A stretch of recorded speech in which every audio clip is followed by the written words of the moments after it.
Hi everyone, this is Elizabeth at craftsbyhappystamper.com. Thanks for joining me today.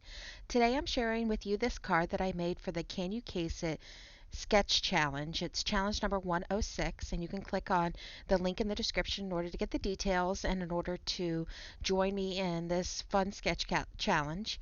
I decided to use the Going Places and Going Global suite of products from Stampin' Up, and I started simply with a 5.5 by 8.5 card base scored at 4 1/4, and that's just in basic black. And then I used very vanilla cardstock, and I had to cut two pieces of this. Each one is 5 3/8 by 4 1/8, so it just gives a very small 1/8 inch border, or well, 1/16 inch border for each side, and that's going to be the front panel and the inside panel. And then I needed two pieces of cardstock, and these are going to each be 3 inches by 2.5 inches. And I decided to use, you know, the final size is 3 by 2.5. At first, I thought it was going to be 3 by 3, but I decided that that was too big. So I cut them down. So they ended up each being 3 by 2.5 inches.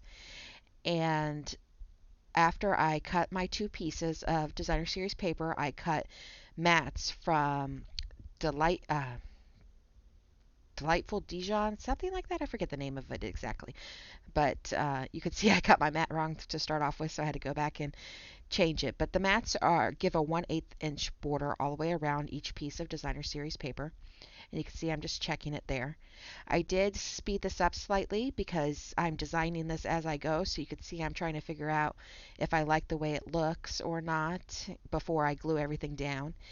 And at this point, I decided that although I thought the very vanilla paper went well with the cardstock, that it looked too plain in the background. So I decided to emboss it with the new World embossing folder that you can see there. And it just gives a subtle background. It's hard to actually make it out in the pictures, but it's very obvious when you're holding the card itself. And then I used liquid glue in order to adhere it to my card base. I like to use liquid glue when I'm doing my layers because it gives me a little bit of time to wiggle the designer series paper and apply it to the cardstock, the mat. And if you're new to making cards, then you might also want to do this. Lots of people are successful at doing this with dry adhesive, but I'm not very successful. And I've been making cards for a while now, so I still use liquid glue. Here you go. I stamped a sentiment on some very vanilla. It says "I'm lost with you," and I stamped it in Lost Lagoon. And I'm going to make a banner, so I just did it randomly in the middle and decided that I was going to cut the banner out. On the inside panel, I decided to stamp this sort of, I think it's called the Little Dipper, or maybe it's the Big Dipper stamp in the lower right hand corner, just to give some decoration for the inside. I don't like the insides to be completely plain. But on the inside, I did use snail, and I don't really have any good justification for using snail on the inside. I just seem to be better at lining it up on the inside panel than I am on the other panels, which is why I use snail. But whatever your preference is, that's what you should use. I used a bone folder to crease it really well so that it stays down, and now I'm deciding exactly where I want my two designer series panels to be, and I'm gluing those down with liquid glue. This card is super quick to do. You could do it with any kind of designer series paper. The sketch is really quick and easy, and I think it looks nice. After I finished that, I cut out my sentiment, and the sentiment strip ended up being 1 inch thick.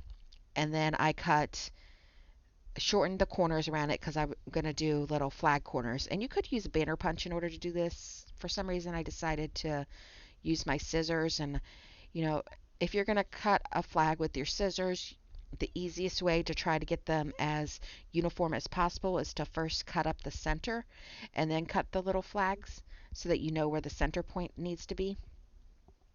But I also cut a mat for it using the Delightful Dijon, and that is going to be 1 1/8 inch long, or wide, I guess. So Originally, I wanted my there to be an overlapping flag that you could see the delightful Dijon, but I mess it up somehow. I'm not really sure how I did it, but in my head it was going to work perfectly, but it didn't end up working perfectly when I tried to put it together. But you could see here I'm cutting the tips of the flag, and I cut up the center first, and then I cut the actual points, and I'm doing it for both sides. And then I glue it onto the mat, and I try to do the exact same thing on the mat, but it doesn't look right. So I'll show you how I fix it in a second. But there you go. So I, instead of having it over delightful Dijon picking out on the sides, I just cut it at the exact same angle I did the very vanilla. And I use dimensionals to adhere it, and pretty much the card's done. I end up adding a few little black pearls that I had in my stash as accents, and you could use whatever accent you want, but I just, I like there to be just something a little extra. I like a little extra embellishment, so that's what I end up doing. And the card's basically done. You could definitely repeat the sketch over and over again. If you click on the link below, you'll get taken to my blog, and it's easy to click on the sketch challenge in order to join me on the Can You Case It sketch. And you'll also notice that at the bottom of the post, I have links to all the supplies that I used. And right now is actually the best time to join to become a demonstrator for Stampin' Up. If you decide to join Stampin' Up now, you get to pick $155 worth of supplies for only $99, and you don't have to pay shipping and handling, which is pretty awesome. So there's no if you can't make the quarterly minimum, then don't worry about it. You just become a customer again. There's no big penalty. So if you've been thinking about buying at least $100 worth of stuff, you should definitely think about becoming a demonstrator. And if you're interested in finding out more details, you can click on the Join My Team link in my blog. Otherwise, I hope you'll check out my video next week for the next Can You Case It color challenge. Thank you. Bye.